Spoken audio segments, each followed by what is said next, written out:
Hello दोस्तों, आज हम आप लोगों को यूपी स्पेशल में राजनीतिक एवं प्रशासनिक ढांचा से संबंधित वे प्रश्न कराएंगे जो पिछली परीक्षाओं में बार बार पूछे गए हैं। तो हमारा पहला क्वेश्चन है, किस समिति ने त्रिस्तरीय पंचायत प्रणाली की सिफारिश की थी?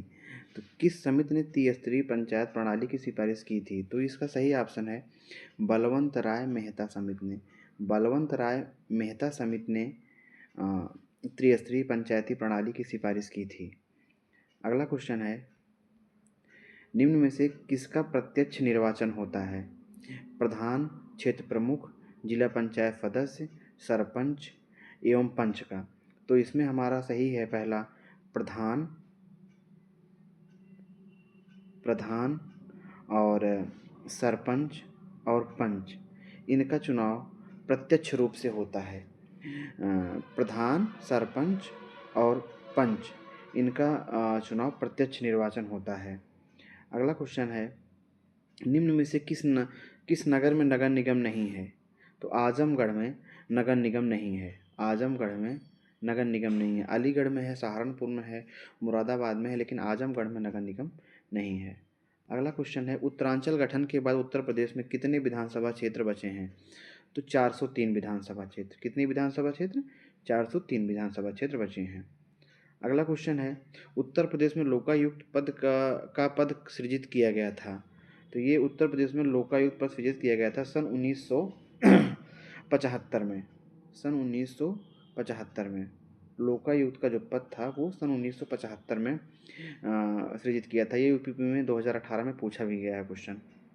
अगला क्वेश्चन है, राज्यपाल के संबंध में क्या सही नहीं है? पहला है, उसकी नियुक्ति राष्ट्रपति करता है, वह एक से अधिक राज्यों का राज्यपाल हो सकता है, वह 5 वर्ष तक पद धारण करता है, राज्य व्यवस्थापकीय द्वारा हटाया जा सकता है। तो पहला क्वेश्चन, उसकी नियुक्ति राष्ट्रपति करता है, ये एकदम सही है। वह एक से अधिक राज्यों का राज्यपाल हो सकता है, ये भी सही है। वह 5 वर्ष तक पद धारण करता है, ये भी सही है। डी ऑप्शन हमारा गलत है। राज्य व्यवस्थापकीय द्वारा हटाया जा सकता है, ये गलत है। उसको राष्ट्रपति द्वारा हटाया जाता है। अगला क्वेश्चन है, उत्तर प्रदेश का राजकीय चिन्ह नहीं है। मछली, धनुष, तीर। मछली भी है, धनुष भी है, तीर है और मोर नहीं है। मोर जो है उत्तर प्रदेश का राजकीय चिन्ह नहीं है। चलते हैं अगले क्वेश्चन की तरफ। इसमें सूची सुमेलित करना है और जनपद हैं और उनके मुख्यालय से संबंधित है। तो इसमें है, पहला क्वेश्चन है जालौन। तो जालौन का जो है उरई है। जालौन का उरई है। कानपुर देहात का, कानपुर देहात का अकबरपुर है। कानपुर देहात का अकबरपुर है।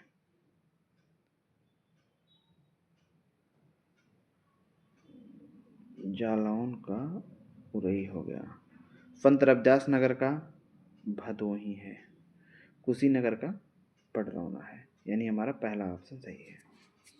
चलते हैं अगले क्वेश्चन पे। उत्तर प्रदेश का राजकीय पुष्प है टेसू। टेसू, टेसू, टेसू आप लोग टेसू, टेसू का जो फूल है वो उत्तर प्रदेश का राजकीय पुष्प है, जिसे ढाक का फूल कहते हैं। जिसमें ढाक नहीं होता, एक ढाक का, जिससे पहले पत्तल बनाया जाता था, लोग उससे लोग उस पर खाना पीना खाते थे। उसी का फूल जो रेड कलर का फूल होता है, जो खास करके फरवरी मार्च या अप्रैल के महीने में उस पर फल आते हैं, वही है टेसू। वही उत्तर प्रदेश का राजकीय पुष्प है। अगला क्वेश्चन है, राज्यपाल संबंधित निम्न कथनों में से सही चुनाव करें। पहला, उसे जन्म से भारत का नागरिक होना चाहिए, उसकी आयु कम से कम 35 वर्ष हो, लोकसभा का सदस्य होने की योग्यता रखता हो, और वह एकाधिक राज्यों का राज्यपाल हो सकता है। तो इसमें दूसरा और चौथा सही है। उनकी आयु कम से कम 35 वर्ष होनी चाहिए तथा वह एक से अधिक राज्यों का राज्यपाल हो सकते हैं। यानी डी ऑप्शन सही है। चलते हैं अगले क्वेश्चन की तरफ। पंचायती राज व्यवस्था है स्थानीय स्वशासन की, जैव संबंधों के समान त्रिस्तरीय प्रणाली की, लोकतांत्रिक विकेंद्रीकरण की, पदों संरचना की। तो इसमें पहला ऑप्शन सही है, स्थानीय स्वशासन की। ये बिल्कुल सही है। दूसरा, जैव संबंधों के समान त्रिस्तरीय प्रणाली की, ये भी सही है। और तीसरा, लोकतांत्रिक विकेंद्रीकरण की। चौथा गलत है, यानी हमारा सी ऑप्शन सही है। चलते हैं अगले क्वेश्चन की तरफ। स्थानीय स्तर पर ग्रामीण मामलों, इसमें एक कथन और निष्कर्ष वाला क्वेश्चन है। क्वेश्चन है, स्थानीय स्तर पर ग्रामीण मामलों के प्रबंधन में राजनीति का अंतःखेल कम हो गया है। इसका कारण है 73वें संशोधन के बाद ग्रामीण स्थानीय संस्थाओं का पुनरुत्थान हुआ है। तो इसमें ए ऑप्शन सही है। ए और आर दोनों सही हैं और आर एक ही सही व्याख्या करता है।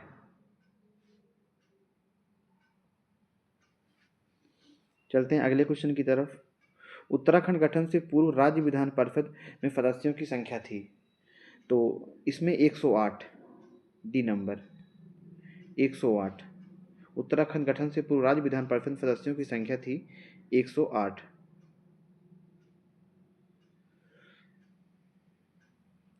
अगले क्वेश्चन की तरफ चलते हैं। राज्य के पंचायती राज संस्थाओं में महिलाओं के लिए आरक्षण है 1/3, कुल स्थान का 1/3। सी ऑप्शन सही है। कौन सा ऑप्शन? सी ऑप्शन सही है। चलते हैं अगले क्वेश्चन की तरफ। उत्तर प्रदेश में किसी नगर का मेयर होता है। नगर का प्रथम नागरिक होता है, नगर निगम का पदेन सदस्य होता है, कार्यकारिणी समिति का पदेन सभापति होता है, कार्यपालक मशीनरी का पूर्ण नियंत्रण करता होता है। इसमें बी ऑप्शन सही है। नगर का प्रथम नागरिक होता है, नगर का पदेन सदस्य होता है और कार्यकारिणी समिति का पदेन सभापति होता है, यानी हमारा बी ऑप्शन सही है। चलते हैं अगले क्वेश्चन की तरफ। उत्तर प्रदेश का राजकीय पक्षी है सारस, मोर, तोता, कोयल। तो उत्तर प्रदेश का राजकीय पक्षी सारस है।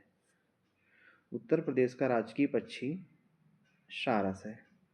चलते हैं अगले क्वेश्चन की तरफ। मुख्य मेट्रोपॉलिटन मजिस्ट्रेट हैं। मुख्य मेट्रोपॉलिटन मजिस्ट्रेट हैं। इसमें पूछा गया लखनऊ में, आगरा में, प्रयागराज में या कानपुर में। तो इसमें हमारा सही है कानपुर।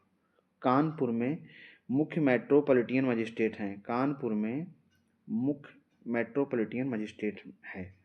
अगला क्वेश्चन है, पंचायत चुनाव लड़ने हेतु एक व्यक्ति की न्यूनतम आयु कितनी होनी चाहिए? 18, 21, 25 या 30? तो इसमें 21 वर्ष होनी चाहिए। पंचायत चुनाव लड़ने के लिए 21 वर्ष की उम्र होनी चाहिए। चलते हैं अगले क्वेश्चन की तरफ। प्रदेश के नगरों में मेयर का निर्वाचन होता है नगर निगम के सदस्यों द्वारा, नगर निगम की कार्यकारिणी समिति के सदस्यों द्वारा, सीधे नगर के निर्वाचकों द्वारा, निगम में सबसे बड़े राजनीतिक दल के सदस्यों द्वारा। तो इसमें हमारा सही है सीधे नगर के निर्वाचकों द्वारा। प्रदेश के नगरों में मेयर का निर्वाचन सीधे नगर के निर्वाचकों द्वारा होता है। सीधे नगर के निर्वाचकों द्वारा होता है। चलते हैं अगले क्वेश्चन की तरफ। अब तक उत्तर प्रदेश में कितनी महिलाएं मुख्यमंत्री रही हैं? तो 2 महिलाएं। 2 महिलाएं उत्तर प्रदेश की मुख्यमंत्री रह चुकी हैं। 2 महिलाएं उत्तर प्रदेश की मुख्यमंत्री रह चुकी हैं। अगला क्वेश्चन है, गौतम बुद्ध नगर जिले का मुख्यालय है। गौतम बुद्ध नगर जिले का मुख्यालय नोएडा में है। गौतम बुद्ध नगर जिले का मुख्यालय नोएडा में है। डी ऑप्शन सही है। अगला क्वेश्चन है, यूपी विधानसभा के प्रथम अध्यक्ष थे पुरुषोत्तम दास। पुरुषोत्तम दास जी यूपी विधानसभा के प्रथम अध्यक्ष थे। थैंक यू दोस्तों। अगर हमारा वीडियो आपको अच्छा लगा तो इसे लाइक करें और हमारे चैनल को सब्सक्राइब करें। एग्ज़ाम देने से पहले एक बार प्रीवियस ईयर क्वेश्चन पढ़ने से ये होता है कि हमारा माइंड मेकअप हो जाता है और हमारा दिमाग उस रूप से तैयार हो जाता है एग्ज़ाम के लिए, उस लेवल पे जाके तैयार हो जाता है। धन्यवाद।